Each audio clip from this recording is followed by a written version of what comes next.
irmãos, que há uma doutrina da Trindade que foi elaborada por Tertuliano, que ele chamou de estudo da fé ou estudo da Trindade. Ele explica nesse estudo da fé ou estudo da Trindade que o Pai não é o Filho não é o Espírito Santo e o Espírito Santo não é o Pai. Porém, o Pai, ele é Deus, o Filho, ele é Deus e o Espírito, ele é Deus. Para falar sobre o Espírito Santo também e sobre a doutrina da Trindade, há um homem por nome de João Damasceno. João Damasceno, ele trouxe uma ideia de um termo chamado pericorese, quando ele estava andando perto da sua casa e ele vê crianças brincando ali. Nessa brincadeira das crianças, existia uma cadeira e uma criança sentada nessa cadeira e as outras com as mãos entrelaçadas faziam voltas e voltas, dançando em volta daquela que estava sentada. Daqui a pouco ela se levanta e dá lugar para outra que está em volta. Ele trouxe isso e atribuiu dentro da Trindade com um termo chamado pericorese, que é chamado de dança das cadeiras. Mas o que isso tem a ver, aleluia, com a Trindade? A dança, não, a brincadeira, muito menos. Mas enquanto uma criança estava em evidência, as outras se movimentavam. Quando ele traz isso para a Trindade, ele explica que no Antigo Testamento quem está em evidência, Deus Pai, mas Deus Filho e Deus Espírito Santo se movimenta junto com Deus Pai. Vai sair a promessa que virá o Filho encarnado para a salvação do mundo, e através do Espírito Jesus é gerado. Observe que Jesus ele vai para o batismo. Enquanto João batiza Jesus, o que acontece? A Trindade aparece, o céu se abre, o Espírito desce com forma corpórea de uma pomba e ouve uma voz do céu. Jesus sai das águas e ouve uma voz do céu dizendo: esse é o meu Filho amado em que me compraram. Ele está em evidência agora, Deus Filho, mas Deus Pai e Deus Espírito se movimenta junto com Deus Filho. O Deus Filho vai para a cruz, ressuscita, mas ele faz uma promessa que virá o Consolador. E quando o Espírito desce, quem está em evidência? Espírito Santo. Mas Jesus e Deus Pai se movimentam junto com o Espírito Santo. Aleluia! Até para orar, eu não oro sozinho. Quando eu oro a Deus Pai por intermédio de uma porta, e sem ele não chego até o Pai. Por intermédio de Jesus e com a ajuda do Espírito Santo. Repito, quando eu oro ao Pai por intermédio de Jesus e do seu sacrifício. Mas como eu sou falho e pecador, parece que a minha oração está subindo toda a torta. Aí o Espírito Santo que intercede, ele pega a minha oração e endireita até o trono do Pai, porque a Bíblia diz que ele intercede com gemidos inexprimíveis. Isso aqui é só um conceito, meus irmãos, para os irmãos entenderem. Aleluia! Por que é que o Senhor não se revelou como Trindade já no Antigo Testamento? Ele já agia, aleluia, como uma Trindade, porque ele estava lidando com um povo politeísta que saiu do Egito, porém o Egito estava no coração do povo. Se Deus se revelasse como Trindade, o povo ia levantar 3 altares: para o Pai, para o Filho e para o Espírito Santo. Mas quando a gente estuda essa doutrina, a gente aprende que a gente adora um Deus que subsiste em 3 pessoas: no Pai, no Filho e no Espírito Santo. Quando Moisés ele vai dizer: ouve, ó Israel, o Senhor é o único, até a terminologia único que ele usa não é unidade absoluta ali, no original é unidade composta, é uma unidade composta por mais de uma pessoa. É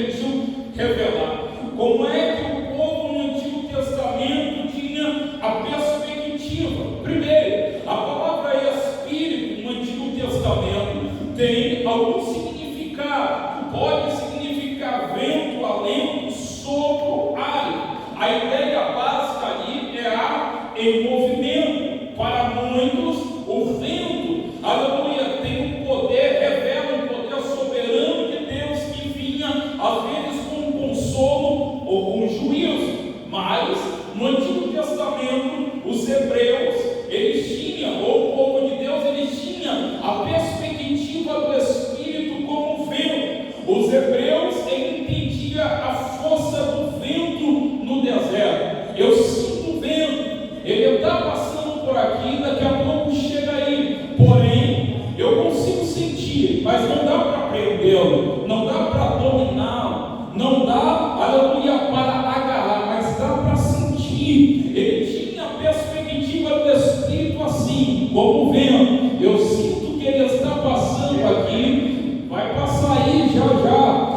Não dá para dominar, não dá para agarrar, mas dá para sentir. Não é eu que domino ele, mas é ele que domina a minha vida.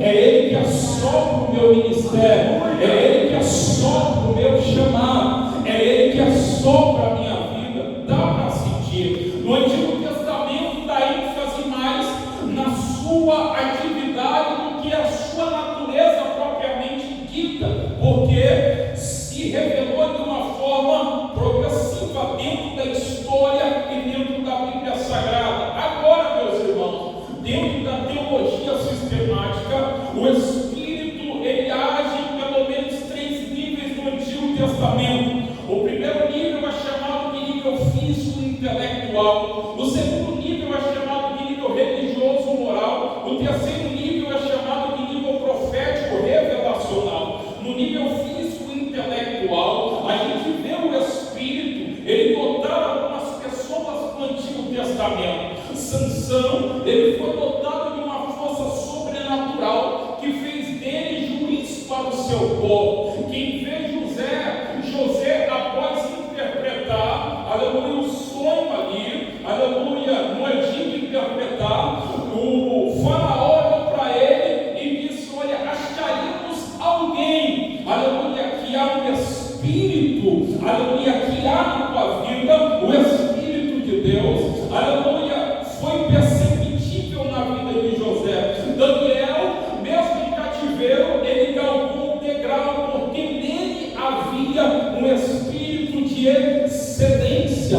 Então, ele atuou no nível físico e intelectual. Segundo, o Espírito, ele atuou também no nível religioso, moral. Era o Espírito que levantava, era o Espírito que entregava a mensagem aos profetas, que comia na mesa do rei, entregava aquilo que o rei e o povo queriam ouvir. Mas no Antigo Testamento havia profetas que eram levantados pelo Senhor, que paravam em cisterna, que apanhava, mas não vendia o chamado, não vendia o ministério, alguém entregava aquilo que Deus mandava ele entregar. Era alguém que era guiado pelo Espírito. Aspecto religioso moral. Eu estava estudando uma matéria chamada espiritualidade cristã, e dentro dessa matéria chamada espiritualidade cristã, eu vi uma palavra por nome ética, e eu fui ali entrando, aleluia, vendo que ética tem a ver com espiritualidade cristã. De costume vai nascer a palavra mores ou morais, de morais ou moral vai nascer a palavra éticos. Portanto, moral e ética são palavras gêmeas.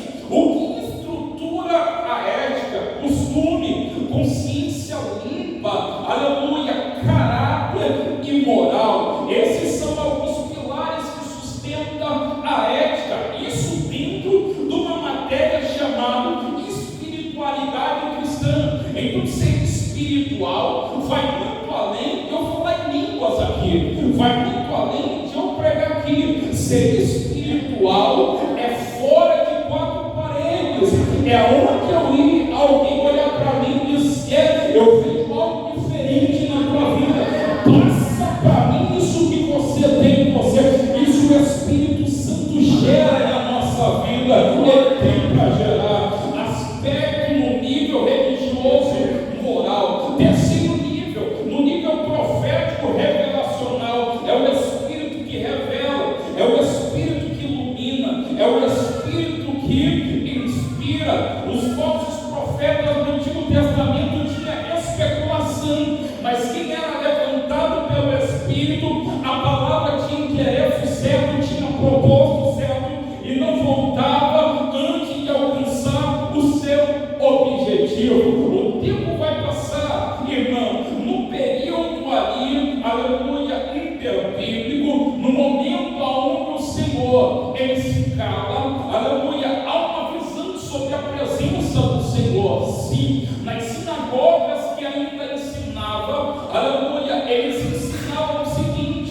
Conforme o povo prevaricou, aleluia, a presença do Senhor foi se limitando. O povo pecou, então o Senhor se limitou a juiz, a rei, a profetas, aleluia, a sacerdote. E isso eles foram ensinando que, aleluia, a presença foi se extinguindo devido ao pecado do povo crescendo. Na sinagoga, no período interbíblico, onde o Senhor não usa profeta, onde o Senhor está em silêncio, porém, o Senhor ainda está na direção da história. Na sinagoga, eles ensinavam isso. Na sinagoga, eles aprendiam isso. O tempo vai passar. O tempo passando, aleluia, entra então a promessa tão esperada, aleluia, que é o nascimento do Senhor Jesus Cristo. E no seu nascimento, o seu ministério, como podemos acompanhar na Bíblia Sagrada, por onde ele passava, alguma coisa acontecia, algo sobrenatural acontecia, uma vida, aleluia, pautada, aleluia, em ensino, em poder, algo sobrenatural, uma riqueza deixada para nós, aleluia, que somos cristãos, que galgamos agora o Evangelho. Em João capítulo 14, Jesus Cristo ele faz uma promessa, dizendo: não se turbe o vosso coração, credes em Deus, crede também em mim. Na casa de meu Pai há muitas moradas, se não fosse assim eu não teria dito, pois vou preparar-vos lugar. E se eu for vos preparar lugar, virei outra vez, vos levarei para mim mesmo, para que onde eu estiver, estejais vós também. Mesmo vós conheceis para onde vou, e sabeis o caminho. Disse-lhe então Tomé: Senhor, nós não sabemos para onde vai, como podemos saber o caminho? Disse-lhe Jesus: eu sou o caminho, eu sou a verdade, eu sou a vida. Ninguém vem ao Pai a não ser por mim. Jesus, ele sabe que ele vai para o madeiro, mas ele dá uma palavra de esperança para os discípulos que vão ficar, dizendo: olha, o lugar aonde eu vou vai ter espaço para vocês também. Mas não é só isso que ele prometeu, não é só isso que ele prometeu. Ele prometeu também um amigo, ele prometeu também um conselheiro, ele prometeu também um consolador, ele prometeu também alguém que iria me ajudar. Ele vai prometer no mesmo capítulo 14 de João, aleluia, dizendo: olha, eu rogarei ao Pai e ele vos dará outro consolador. O termo outro no original significa alus, que é alguém da mesma natureza. Entende, irmão, que no conceito grego a palavra paracleto também era algo designado para um advogado na época, porque o advogado é alguém que está ao lado, o advogado é alguém que intervém, o advogado é alguém que pega na mão, o advogado é alguém que entra na frente e diz: vamos por aqui, vamos por ali, eu tenho uma estratégia para você vencer. Isso é a pessoa do paracleto. Enquanto Jesus estava em terra, enquanto Jesus estava com os discípulos, ele era um paracleto para os seus discípulos, porque é ele que vai puxar a orelha de Pedro, é ele que vai chacoalhar os discípulos dizendo: olha, acorda aí, porque o espírito está pronto, mas a carne é fraca, vamos orar. É ele que vai chacoalhar os seus discípulos, é ele que vai gerar fé no discípulo, é ele que vai puxar para si o discípulo. Porém, ele vai para a cruz, porém, ele ressuscita, porém, ele sabe que os seus discípulos eles vão ficar ali, aleluia, até então, no momento só. Mas ele faz uma promessa dizendo: olha, eu não vou deixar você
conselheiro, Ele é o teu ajudador, Ele é alguém que está ao lado, Ele é alguém que conhece as tuas lágrimas, Ele é alguém que conhece a tua dor. Eu estou sentindo a presença dele. Glória a Deus, aleluia.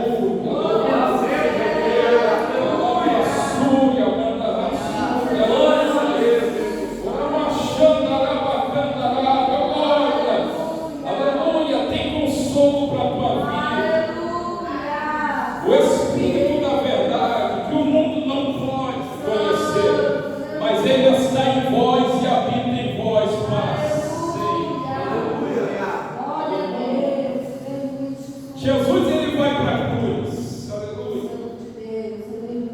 No terceiro dia tem uma pedra, mas a pedra não segurou. Tem o selo que estava ali, mas o selo não segurou. Os guardas não segurou e nem a morte segurou. Ele ressuscitou, aleluia. Ele ressurreta. Ele passa ainda 40 dias com os seus ensinando. E quando ele ensina, em Atos dos Apóstolos, nos mostra que ele diz para os seus discípulos a esperança da promessa ainda, que João batizou com água. Tudo bem que o batismo nas águas nos traz um simbolismo de morrer e nascer de novo, mas a água é algo natural.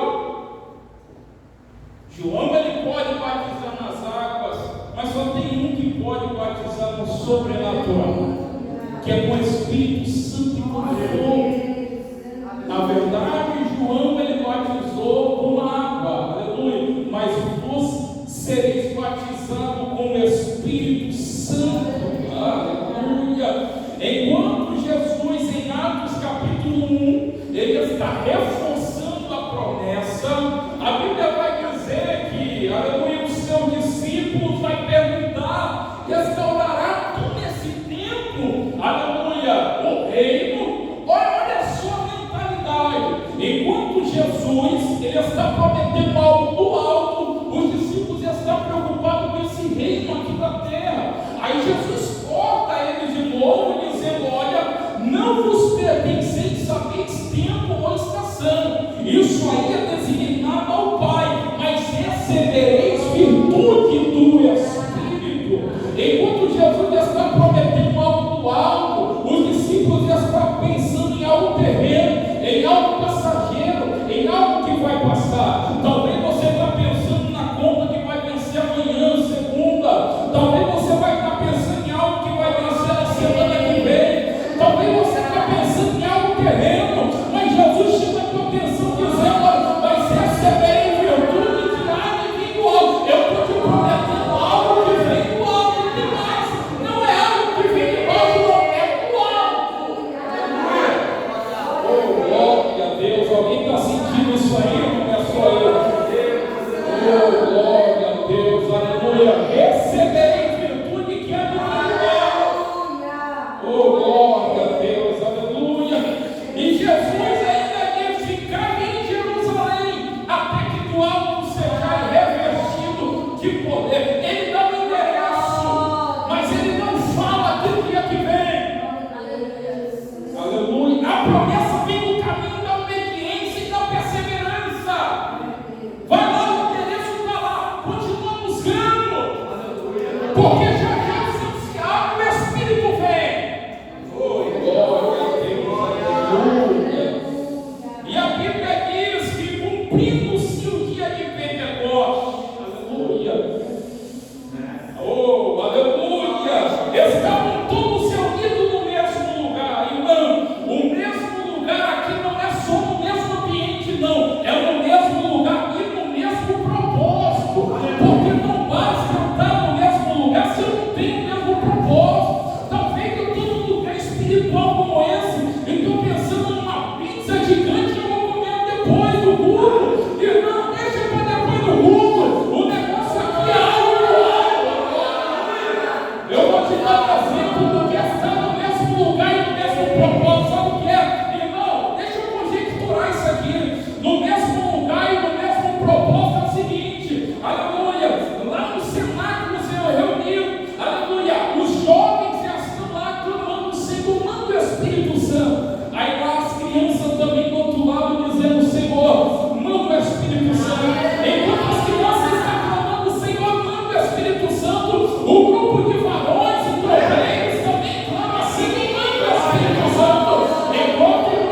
estou pedindo, o céu vai se abrir.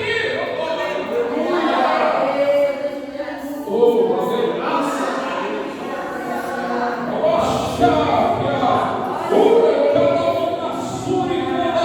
está frio lá fora, irmão, mas aqui eu estou calor. Estou pegando fogo aqui, estou sentindo a presença dele. Não vai ter coração duro aqui não, aleluia. Vai queimar coração aqui nessa. É o Espírito que faz, meu querido. Olha o relógio, aleluia. Atos pessoais do Espírito, o Espírito trabalha, o Espírito persegue, o Espírito decide, o Espírito fala, o Espírito testifica, o Espírito ensina, o Espírito consola, o Espírito reprova, o Espírito regenera, o Espírito ora, que na verdade ele leva até Cristo, perfeições divinas do Espírito, nele a santidade, a onisciência, onipotência, onipresença está nele, a eternidade está nele, a graça está nele, a glória está nele, a vida está nele, a liberdade do Espírito também. Ah, meu Deus! Aleluia! Ele estava na criação, ele estava na inspiração, ele estava na ressurreição, é ele que confere dons à igreja, e cada um aqui nessa noite, é ele que vocaciona o servo, é ele que ilumina, é ele que santifica a noiva por ela.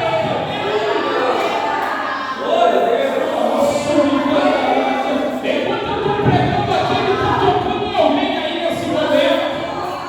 Enquanto eu estou pregando aqui, ele está abraçando alguém aí nesse momento. Aqui eu não prego o que eu quero, aqui eu prego o que ele manda do jeito dele. Ele que faz.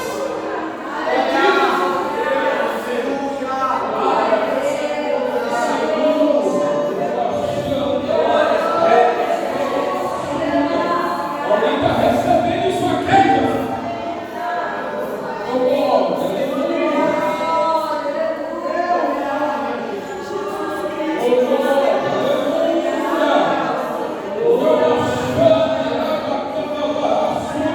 Tem igrejas que colocaram a presença dele para o lado de fora.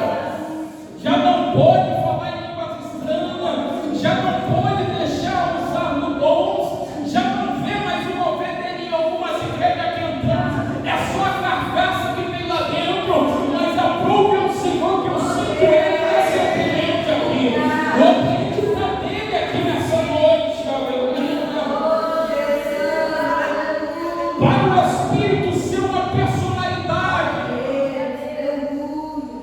tem que ter inteligência, irmão, ele é onisciente, tem que ter vontade. Em Atos dos Apóstolos, pela vontade do Espírito, separou Paulo e Barnabé, tem que ter sensibilidade. O Espírito ama e o Espírito se entristece também. É por isso que o Escritor vai dizer: não entristeçais o Espírito, porque ele é o selo, aleluia, da promessa, aquele grande dia. Oh, glória a Deus! Não entristeçais o Espírito. Oh, glória, aleluia. Eu li aqui uma passagem em Efésios, aleluia. Aleluia. Não vos embriagueis com vinho em que há contenda, mas enchei-vos do Espírito. O vinho que o mundo te oferece te traz alegria momentânea. O vinho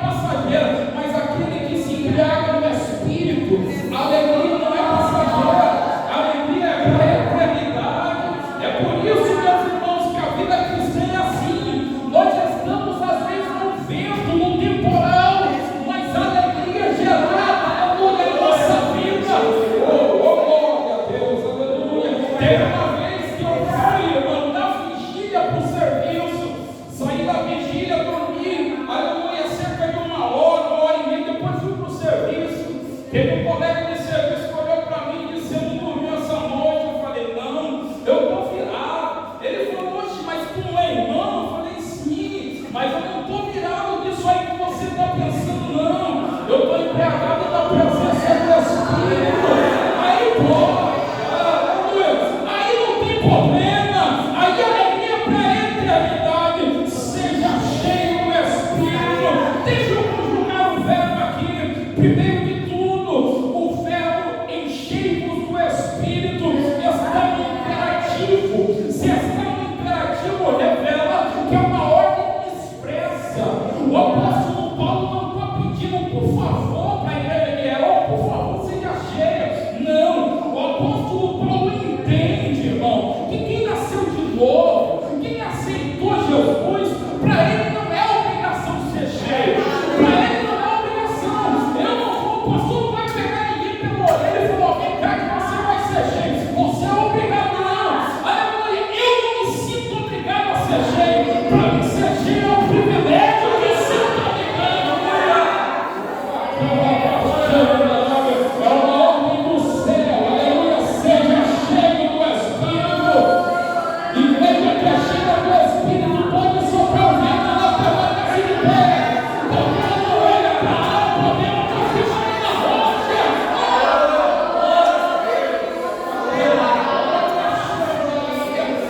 Segunda conjugação do verbo. A segunda conjugação do verbo é que está no tempo presente. Seja cheio, enchendo do Espírito, está no tempo presente. Se está no tempo presente, aleluia, revela algo contínuo. É igual oração. Enquanto eu estiver aqui na terra e nesse corpo aqui, eu tenho que orar, eu tenho que falar com Deus. É um ato contínuo. Ser cheio do Espírito Santo está na mesma característica. É um ato contínuo. Você se encheu ontem, sim. Aleluia, agora você está aqui. Veio pela manhã pegar uma porção, vem agora à noite pegar outra porção. Amanhã você vai pedir outra porção. E o céu que vai te dar, irmão. A pergunta é se tem vaso, porque azeite tem o céu para derramar. É um ato contínuo. Aleluia. A tempestade está soprando, mas continua buscando. O vento está soprando, mas continua se enchendo. O céu tem azeite para derramar, mas alguém tem alguém para receber aqui, meu glória. Contínuo. Terceira conjugação do verbo é que está no plural. Se está no plural, não é só para os pastores aqui. Se está no plural, não é só para a liderança. Geralmente, meus irmãos, quem está à frente